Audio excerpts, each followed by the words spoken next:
नमस्कार दोस्तों, आपका हिंदी हॉरर स्टोरीज चैनल में स्वागत है। मैं तीसरी शक्ति यानी भूत, प्रेत और आत्माओं से जुड़े रोचक किस्से कहानी सुनाती हूँ। कृपया इन्हें सिर्फ कहानी समझकर ही सुनिएगा। दोस्तों, आज जो घटना मैं आपको सुनाने जा रही हूँ, इसका नाम है परछाई। ये घटना 2004 दिल्ली में घटी थी। रात के तकरीबन 3 बजे एक सफेद रंग की गाड़ी दिल्ली में एक पार्क के सामने आके रुकती है। गाड़ी में से 2 लोग उतरते हैं और अपने साथ सफेद चादर में पूरी तरह से लिपटी एक लाश को भी निकालते हैं। आसपास कोई नहीं था। बहुत दूर से एक वॉचमैन के लाठी की आवाज सुनाई दे रही थी, लेकिन वो काफी दूर था। ये 2 लोग जिनके हाथ में लाश थी, ये पार्क के अंदर घुसे, जहां कुछ घने पेड़ भी थे। इन दोनों लोगों में से एक के हाथ में लाश को दफनाने का सामान भी था। इससे पहले कि वॉचमैन उस पार्क तक पहुंचता, दोनों हत्यारों ने लाश को पार्क के अंदर दफना के चलते बने। इस घटना से लगभग 2 साल बाद यानी 2006 में उसी पार्क में म्यूनिसिपैलिटी वालों ने खुदाई का काम शुरू किया।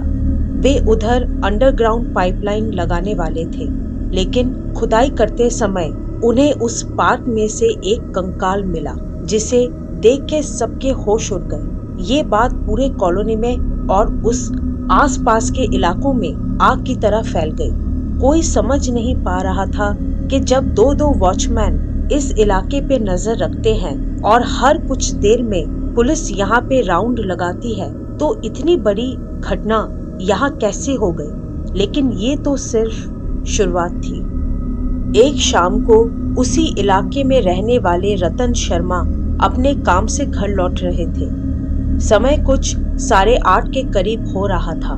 उस पार्क के पास लगी 2 स्ट्रीट लाइट बंद थी और रास्ते में अंधेरा सा हो रहा था।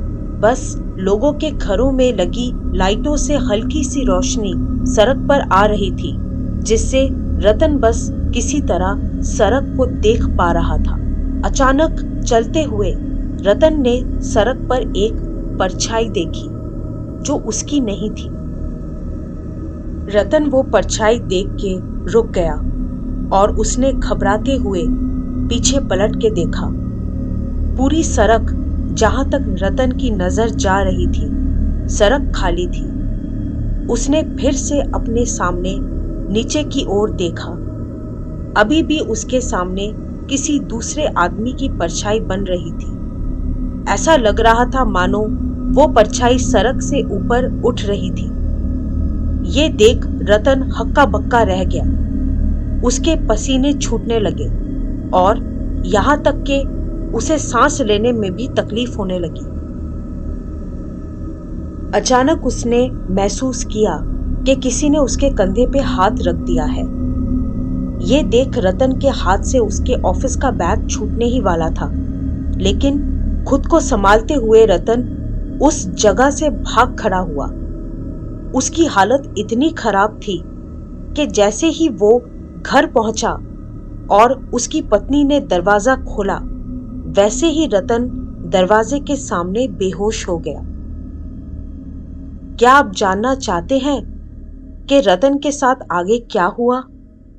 जानने के लिए कमेंट सेक्शन पर यस या फिर हाँ टाइप करिए।